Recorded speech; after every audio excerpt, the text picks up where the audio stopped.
In this episode, we're going to learn about tattling versus reporting.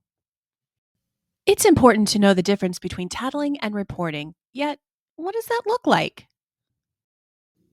Reporting is when someone is hurt, does something on purpose, or is dangerous. Tattling is when something happens accidentally, you're trying to get someone trouble, or you can solve the problem on your own. If someone comes up to you and kicks you, that's not safe.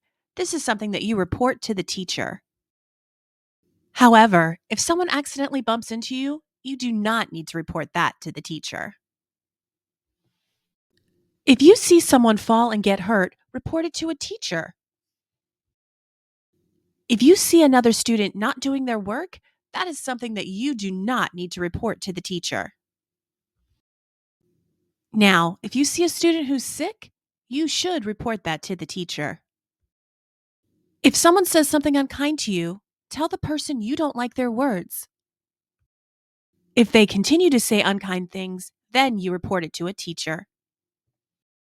When you report something, remember to go straight to the teacher. You do not need to tell others first. Now that we've learned the difference between tattling and reporting, let's see if you can identify what to do. Look at this scene. Is it tattling or reporting?